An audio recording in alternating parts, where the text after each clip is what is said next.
बीड जिल्ह्याच्या माजलगाव नगरीतील उद्योग व्यवसायामधील एक गुणी व्यक्तिमत्व म्हणजे विनोद शर्मा।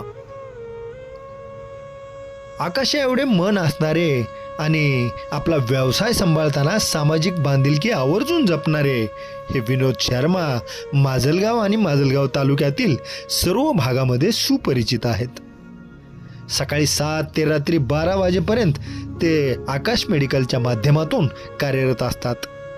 मागील 30-35 वर्षांपासून ते मेडिकल क्षेत्रामध्ये कार्य करतात, तर जवळपास 20 वर्षांपासून बसस्थानकासमोर आकाश मेडिकलच्या माध्यमातून घडेल तशी लोकसेवाही करण्यासाठी ते सदैव पुढे असतात। गेल्या 15 वर्षांपासून ते येथील केमिस्ट अँड ड्रगिस्ट संघटनेचे अध्यक्ष म्हणूनही उत्कृष्ट कार्य करत आहेत। लहानपणी गोळ्या बिस्किटे विकून शिकलेले हे विनोद शर्मा त्यांचे स्वर्गीय बंधू राजू भैया यांना वेळोवेळी मिस करतात। त्यांच्यामुळेच आपण जीवनामध्ये यशस्वी झालो असल्याचे ते आवर्जून सांगतात। म्हणून अशा या लोकसेवाप्रेमी असलेल्या विनोद शर्मा यांच्या आजवरच्या संघर्षमय अशा जीवन प्रवासावर प्रकाश टाकणारी संतोष रोकडे यांनी घेतलेली ही विशेष मुलाखत पहा आपल्या न्यूज 1 महाराष्ट्र वाहिनीवर। मी विनोद बाबूलालजी शर्मा, माझा आकाश मेडिकल अँड जनरल स्टोर्स या नावानं गेल्या 30 वर्षापासून माजलगाव शहराच्या छत्रपती शिवाजी महाराज चौकामध्ये व्यवसाय आहे। आमचे मोठे भाऊ स्वर्गीय राजेंद्र शर्मा आणि आम्ही दोघांनी मिळून डिसेंबर 1995 पासनं एक छोट्याशा आकाश मेडिकल स्वरूपी रोपटं लावलं होतं। आज त्याचा महाकाय असा वृक्ष तयार झालेला आहे। योगायोगानं दुर्दैवानं म्हणा की आज ते भैया माझ्यामध्ये नाही आहेत, पण त्यांची उणीव मला नेहमीच भासते। पण त्यांनी जी मला शिकवण दिली की व्यवसाय हा मेडिकल हा व्यवसाय नसून एक गोरगरीब रुग्णांची अडलेल्यांची मदत करून अप्रत्यक्षपणे त्यांची मदत करून पैसा कमव, नुसता पैसा कमवत बसू नकोस, अप्रत्यक्षपणे तुला जे समाजासाठी दीनदुबळ्यांसाठी गोरगरिबांसाठी रुग्णांसाठी जे काही तुझ्या पद्धतीनं करता येईल, त्यांना फूल ना फुलाची पाकळी मदत करता येईल त्या पद्धतीत तू मदत कर, असं त्यांनी मला शिकवून गेले। एवढंच मला बोलायचं आहे। आणि आपण माझी मुलाखत घेतली, मला इथं मान सन्मान दिला आणि आपल्या माध्यमामार्फत हजारो लाखो लोक ही मुलाखत पाहतील।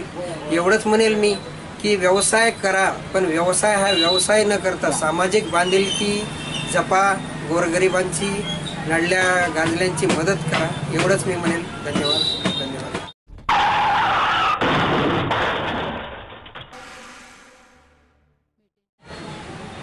असं म्हणतात की परिस्थिती माणसाला घडवते, परिस्थिती माणसाला शिकवते आणि परिस्थितीमुळेच माणूस एक तर पुढे जातो किंवा मागे राहतो। अगदी आज मुलाखतीच्या माध्यमातून ज्या व्यक्तीला मी मांडणार आहे त्या व्यक्तीचं व्यक्तिमत्व वेगळं आहे। कारण आपण अशी माणसं बघतो या काळात तर पैसा मारो परमेश्वर, परंतु काही लोकांच्या मते service to man service to God. लोकांची सेवा करावी, पैसा आज आहे किंवा उद्या नाही। आणि काही लोकांच्या मते एक असतं की आपला भूतकाळ काय आहे तो आपण विसरला नाही पाहिजे। ज्या माणसानं शून्यापासून सुरुवात केली असते ती व्यक्ती कधीही या ठिकाणी लबाड असू शकत नाही, प्रामाणिक असते। आणि असंच एक प्रामाणिक व्यक्तिमत्व माजलगाव नगरीमध्ये आहे। अगदी माजलगावच्या बसस्टँडला उतरलात तिथून अगदी छत्रपती शिवाजी महाराज चौकाच्या अगदी समोर आकाश मेडिकल अँड जनरल स्टोर्स आहे विनोदजी शर्मा यांचं। अगदी ते मालक चालक तर आहेतच, परंतु त्याचबरोबर अगदी केमिस्ट अँड ड्रगिस्ट या संघटनेचे ते मागच्या अनेक वर्षापासून या ठिकाणी अध्यक्ष आहेत। त्याचबरोबर सामाजिक बांधिलकी जपतात। पाहायचं आहे आपल्याला की विनोदजी यांचा नेमका प्रवास काय आहे। विनोदजी, मुलाखतनामा या महाराष्ट्रातील लोकप्रिय कार्यक्रमात तुमचं स्वागत। खरं तर आज महालक्ष्मी आहेत आणि आज लक्ष्मीपूजन आहे आणि अशा या शुभ दिवशी तुमची मुलाखत मी घेतोय। धन्यवाद। विचारायचं वाटतं की एका व्यक्तीचा जो प्रवास असतो बरोबर तो काही सोपा नसतो, प्रत्येकाचा भूतकाळ वेगळा आहे। तुमचा भूतकाळ काय आहे सांगा सर। सर्वप्रथम तुमचं मी खूप खूप आभार व्यक्त करतो की तुम्ही तुमच्या चॅनलमार्फत माझ्यासारख्या सर्वसामान्य व्यक्तीची निवड केली की माझी मुलाखत घेणं. मी काही इतका मोठा असा महान व्यक्ती नाही आहे. मी सर्वसाधारण फार म्हणजे कष्टातून वर आलेलो आहे आणि प्रामाणिकपणे जवळपास 30 वर्ष मला होऊन गेली. माजलगाव शहरात बसस्टँडसमोर आकाश मेडिकल या नावानं मी माझा व्यवसाय करतो आहे. म्हणजे आमचं प्रोफेशन असं आहे की हा पैसा कमवणं हा उद्देश नाही आहे. पैसा तर प्रत्येक जणाला कमवायचा आहे, पैसा तर आवश्यक आहे, पण पैसा हे सर्वस्व नाही आहे, हे पण अगदी सगळ्यांनाच मान्य करावे लागेल. विनोदजी, तुम्ही आताच उल्लेख केला की जोडून या धन उत्तम व्हायला खरं. बरोबर, धन तर जोडायचं आहे पण व्यवहार तुटला नाही पाहिजे, माणसं तुटली नाही पाहिजे. अगदी. आता कसं सांगू का की माणसं तुटली तर तुटू द्या, पण पैसा असू द्या. मला असं वाटतं की पैसा या ठिकाणी हा आपल्यासाठी आहे, बरोबर, पैशासाठी आपण नाही. विचार असं वाटतं की लहानपणी तुमचं जे कुटुंब आहे, शर्मा कुटुंब, कसे दिवस होते म्हणजे पहिल्यापासूनच भरभराट आहे, चांगलं होतं का अगदी संघर्ष होता? अगदी प्रामाणिकपणे तुम्हाला सांगायचं झालं तर मी इतकी वाईट परिस्थिती पाहिलेली आहे.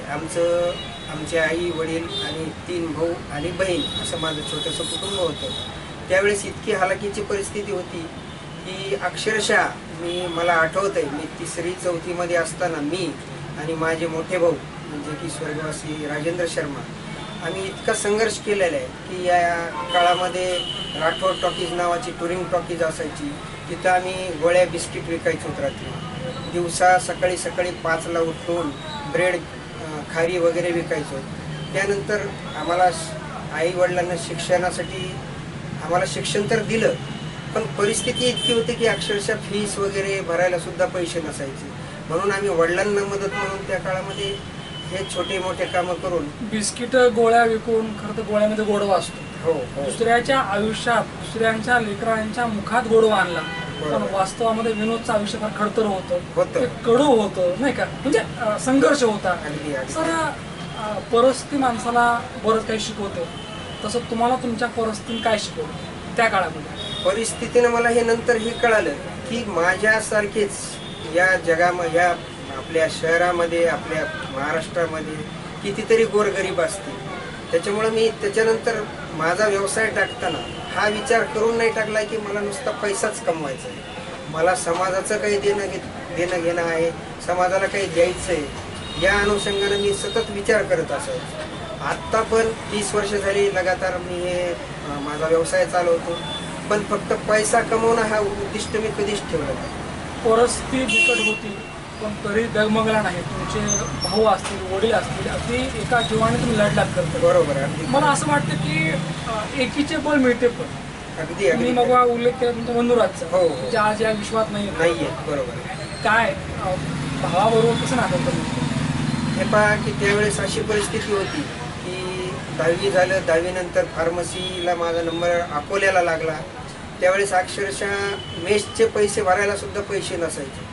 त्यावेळेस माझ्या मोठ्या भावानं, जे स्वर्गीय राजेंद्र शर्मा आहेत, काय म्हणायचं त्या भावाला, काय म्हणायचं? भैया, राजू भैया. म्हणजे राजू भैयाने त्यावेळेला खरं तर तुम्हाला सहकार्य केलं. त्या काळी 1990 ते 92 मध्ये 250 रुपये त्या काळातले मला ते दर महिन्याला पोस्टानं मनी ऑर्डर होती त्यावेळेस पाठवत असायचे. नंतर माझं शिक्षण पूर्ण झालं, त्यांनी त्यांचं कर्तव्य पूर्ण केलं. नंतर मला असं वाटलं की आता आपण काहीतरी करावं. मग करणार काय, तर कुठेतरी अगोदर अनुभव घेणं, नोकरी करणं. नुसतंच फार्मसी झालं की दुकान टाकायचं, पैसा तर नाही आहे, हे तर शक्य नव्हतं. फार्मसी हे म्हणजे प्रॅक्टिकल नॉलेज महत्त्वाचं असतं. प्रॅक्टिकल नॉलेज असल्याशिवाय कसं. त्यावेळेस मग डॉक्टर लोढा, स्वर्गीय डॉक्टर कचुरालजी लोढा यांचं हॉस्पिटल होतं, तिथंच त्यांचंच मेडिकल होतं. त्यांनी मला विचारलं, अरे विनो, तू माझ्याकडे येतो का फार्मसिस्ट म्हणून? मी अगदी एका पायावर हसत हसत तयार झालो. 4 वर्ष त्यांच्याकडे मी अनुभव घेतला. त्यातून मला इतकं काही शिकायला मिळालं की नाही, हा व्यवसाय म्हणजे आपण समाजाशी देण्यासाठी सुद्धा काहीतरी आहे, समाजाचं देणं लागतं. आपके पास आज सब कुछ है जी, मगर राजू भैया नहीं. क्या महसूस करते?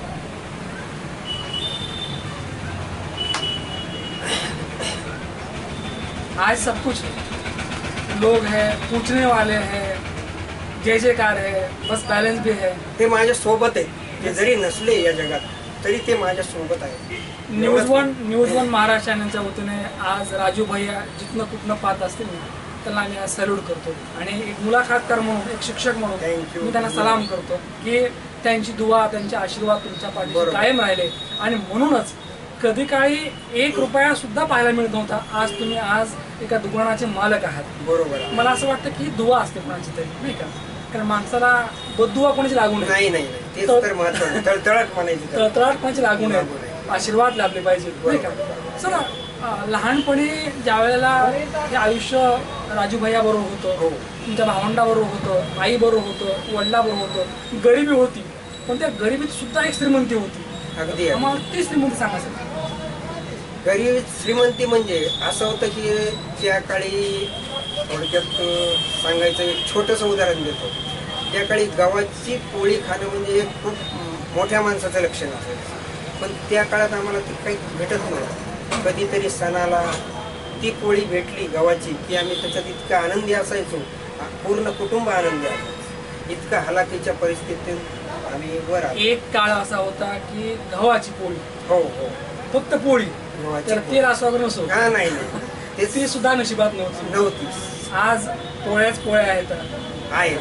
परंतु ह्या पोळ्या तेव्हा निर्माण झाल्या जेव्हा हाताला पोळा लागला. अगदी अगदी अगदी कारण बरोबर. हाताला चटके बसल्याशिवाय बसल्याशिवाय संसार उभा राहतो, उभा राहतो. आयुष्य उभा राहतो. अगदी बरोबर. सर, तुम्ही वडिलाबद्दल बोललात, राजू भैयाबद्दल बोललात, बरोबर. पण एक व्यक्ती राहिली, तुमची आई. आई माझ्यासाठी सर्वस्व आहे. आज आई आहे तुमची? आहे, माझी आई आहे. नशीबवान आहात. आणि तिला आता जस्ट 6 महिने अगोदर तिची कॅन्सरची ट्रीटमेंट पूर्ण झाली आणि योगायोगाने इतके छान रिपोर्ट आले की ती आता त्यातून पूर्ण बाहेर पडले. आणि या मागचं कारण मी असं म्हणतो की मी इतके वर्ष जी रुग्णसेवा केली ती नुसतं पैसा करून नाही केली. गोरगरीब आला, त्याच्याकडे नाही येत पैसे, नको दे बाबा, राहू दे, उधार द्या, उधार घे बाबा, राहू दे. आणि मला लोकांनी बुडवलं पण नाही. गोरगरिबांनी सुद्धा त्यांनी एवढी जाणीव ठेवली की मी वेळेवर. गरीब माणूस विनोदची उशिरा पैसे देतो, पण तो देतो, बुडवत नाही. त्याची नियत चांगली असते. नियत साफ असते. कारण ज्याचा खिसा रिकामा असतो ना, बरोबर. त्याचं हृदय भरून हृदय आलेलं असतं. भरलेलं असतं. आणि त्या लोकांचेच मला आशीर्वाद आहेत आणि त्याच्यामुळेच माझी. तुम्हाला माणसं समजतात. मला मुद्दाम विचारायचंय बरोबर की माणसं ओळखणं, बऱ्याच वेळा काय असतं की आपण सायकोलॉजी शिकतो, बरोबर. मानसशास्त्र, अगदी. तरी आपल्या माणसं कळत नाहीत. अगदी अगदी. तुम्हाला ही माणसं समजली कशी, आणि तुम्हाला ही माणसं समजतात कशी, ते सांगा आता. कसं आहे सर, या व्यवसायामध्ये जो खरा गरजवंत आहे तो ताबडतोब त्याच्या चेहऱ्यावरचे एक्सप्रेशन, त्याचे हावभाव पाहिले की आम्हाला ताबडतोब लक्षात येतं. आणि अनुभव थोडा का नाही आहे, कमीत कमी 35 वर्षाचा माझा व्यवसायातला अनुभव आहे. तर मी कधीच असं अडल्यांना कधी रिकाम्या हाताने परत पाठवत नाही आहे ना पैसे, राहू दे, नंतर दे. आणि 99.9% मी तुम्हाला सांगतो सर की मला कोणी बुडवलं नाही. आणि मी स्वतः मनानं. मुळामध्ये आयुष्य हे कवडी मोल आहे, कारण त्याचा भरोसा नाही. बरोबर आहे. पाण्याचा तुम्ही आता या ठिकाणी हे मेडिकल चालवता. बरोबर. तुमच्या लक्षात आलं असेल की बरीचशी माणसं नाही, तर अगदी फार कमी माणसं अशी आहेत की त्यांना गोळी लागत नाही. बरोबर. आज प्रत्येक माणूस आज या ठिकाणी औषधावर आहे, गोळ्यावर आहे. बाळ जन्मलं तेव्हापासून जे औषधी चालू होतात, हा काळच आता पिढीच अशी आहे की त्याला काही. आयुष्य मी तर म्हणेल की एवढं सुखाचं होतं आपल्या की आता ते आले सलाईनवर. खरंय कोणाचा भरोसा नाही, भरोसा नाही. म्हणून या ठिकाणी अशा या परिस्थितीमध्ये एवढंच फक्त आपल्या हातामध्ये आहे की चांगला वागा, अगदी चांगला बोल, अगदी नीतिमत्ता चांगली ठेव. नीतिमत्ता. ज्याला हे जमलं तो खऱ्या अर्थानं श्रीमंत आहे. तोच जगला. सर, मला असं वाटतं की तुम्हाला हे जमलं खरं तर. सर, एक विचार असं वाटतं की उद्योगाची उभारणी करणं सोपं नसतं. आज हार्ट ऑफ सिटी म्हणजे माजलगाव शहरात खरं तर हृदय आहे, आणि अशा ठिकाणी आपलं दुकान आहे. तर काय सांगाल नेमकं की अगदी एखादा कोर्स करून सोपं. बरोबर. डी फार्मसी, बी फार्मसी, परंतु कोर्स केल्यानंतर उद्योग उभारणं आणि तो उद्योग रन करणं, तो टिकवणं. तर उद्योगाची उभारणी कशी केली, इथपर्यंतचा जो प्रवास आहे 30 वर्षाचा, तो सांगा मला. उद्योगाची उभारणी असं सांगतो मी की मला तो अनुभव कामाला आला. 1992 ते 95 मी डॉक्टर लोडांच्या मेडिकलवर जे काम केलं, म्हणजे खरं तर भला माणूस. खूप भला. ते सुद्धा माझ्यासाठी देव. मग मी दुकान त्यांना म्हणलं, आता बाबूजी, मी आता मला स्वतःला दुकान टाकायचंय, तर म्हणले आता मी बंद करतोय, माझं जे फर्निचर आहे तू घेऊन जा, आता मला व्यवसाय नाही चालवायचा, जोपर्यंत विनोद आहे तोपर्यंतच मी व्यवसाय चालवला. त्यांनी मला अक्षरशः त्या काळामध्ये छोटं दुकान होतं माझं, 3-4 असे लाकडी फरताळे होते, ते त्यांनी मला दिले. त्यांनीच मला फ्रीज दिलं. दुकान मेडिकल चालू करायचं म्हणजे सगळ्यात अगोदर फ्रीज ते त्यांनीच दिलं. आणि त्या 4 वर्षाच्या काळामध्ये जे व्यापारी बंधू होते, होलसेल व्यापारी बंधू, त्यांच्याशी माझे इतके छान संबंध निर्माण झाले की मला भांडवल अशी नावाची वस्तू लागलीच नाही. सगळ्यांनी मला त्या काळामध्ये मदत केली, उधारीनं औषधं दिली. आणि मी सुद्धा त्यांचे प्रामाणिकपणे, मी सकाळी आमचे राजू भैया आणि मी, मोठे स्वर्गीय राजू भैया, दोघं मिळून कोणताही नोकर न लावता सकाळी 7 ते रात्री 12 आज पण तोच. सुरुवातीला जेव्हा उद्योग सुरू केला तेव्हा राजूभाई बरोबर होते आणि ते तुमच्या खांद्याला खांदा लावून काम करत होते. अगदी अगदी अगदी अगदी. तर सकाळी 7ला दुकान उघडणं, रात्री 12पर्यंत उघडं ठेवणं. आज पण तुम्ही कुणालाही विचारा की रात्री 12ला कोणतं औषधी दुकान चालू असेल तर प्रत्येकाच्या माजलगावच्या व्यक्तीच्या नावे आकाश मेडिकल हेच नाव येईल. हे मी टिकवून. विनोदजी, मी आता आल्यानंतर पाहिलं की तुमच्या दुकानामध्ये CCTV आहे आणि आता CCTV कॉमन झाले, परंतु जोपर्यंत राजूभाई होते ते खरे तुमच्याशी CCTV माझ्यासाठी. अगदी बरोबर अगदी खरं बोलला. म्हणजे या कॅमेऱ्यावर आपला विश्वास नाही, पण राजू भैया आपला भाऊ आपल्या पाठीशी आहे, आपल्या बरोबर आहे, हा विश्वास फार मोठा होता खरं नाही का. असं विचारच वाटतं की जोडून या धन उत्तम व्यवहार आहे. मी आताच म्हणलं तुमचा जो व्यवहार आहे तो व्यवहार आतापर्यंत कसा राहिला म्हणजे ग्राहकाशी ते सांग. ग्राहकांशी माझे इतके संबंध जोडले गेलेले की लगातार 30 वर्ष मी सेवा देतोय. आता माजलगावमध्ये जवळपास 200 मेडिकल स्टोअर्स आहेत. माजलगाव शहरामध्ये 200 मेडिकल आणखी होत राहतील. पण माझा जो ग्राहक जोडला गेलेला आहे तो आत्तापर्यंत माझ्याकडेच येतोय. मला हॉस्पिटल नाही आहे बाजूला, माझं सेल्फ काउंटर आहे, तरी पण मी व्यवस्थित माझ्या पद्धतीनं लोक मला सहकार्य करतात, माझ्याकडून औषधी घेतात. एखाद्या वेळेस मी नसलो शॉपवर तर 4 तासाने येणार, पण माझ्याकडनंच औषधी घेतात. मला असं वाटतं की काश मै बी आकाश होता, मी तुमच्या दुकानाचं जे नाव आहे ते. सर, विचार असं वाटतं की अगदी हे करत असतानाच तुम्ही संघटनेचे अध्यक्ष आहात. हो, druggist and chemist and druggist. या तर मागच्या 15 वर्षापासून अध्यक्ष आहात, तर एक अध्यक्ष म्हणून जी आपली भूमिका आहे ती सांगा सर. अध्यक्ष म्हणून मला असं म्हणायचं आहे की एक मी नुसता अध्यक्ष केमिस्ट अँड ड्रगिस्ट संघटनेचा आहे, सगळे माझे पदाधिकारी आहेत, पण आम्ही सगळ्यांनी असा विचार करतो की हे या संघटनेचं काहीतरी सामाजिक दायित्व सुद्धा आहे. त्या अनुषंगाने आम्ही कोरोना काळामध्ये गोरगरीब जनतेला आर्थिक धान्य स्वरूपात भरपूर मदत केलेले आहेत. आम्ही दरवर्षी आमच्या संघटनेच्या वतीनं रक्तदान शिबिर आयोजित करतो. गेल्या 24 जानेवारी, मला आठवतं आहे 24 जानेवारी 2024ला माजलगाव शहरामध्ये न भूतो न भविष्यती असं आम्ही रक्तदान शिबिर पार पाडलं. त्यामध्ये 369 रक्तदात्यांनी रक्तदान केलं. आणि तर मला अभिमान आहे, माझ्या संघटनेचे पदाधिकारी, माझ्या संघटनेचे सदस्य, या सगळ्यांचा मला अभिमान आहे की ते भरभरून आम्हाला त्या रक्तदान शिबिरास प्रतिसाद. विनोदजी, पुढचा मुद्दा असा आहे माझा की काय असतं की आपण द्यावं नाही का, देत राहू, कारण दिल्यानं काही कमी पडत नाही.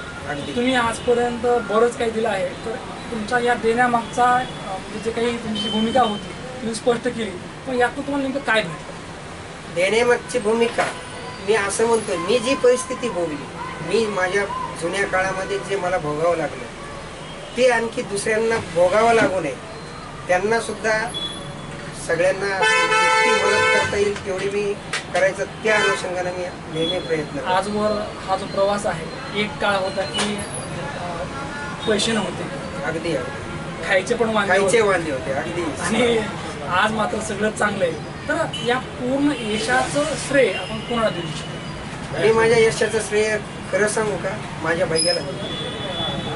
एक काल्पनिक प्रश्न आहे, तसं गेलेली माणसं परत येत नाही, पण आम्ही मनकवडे असतो.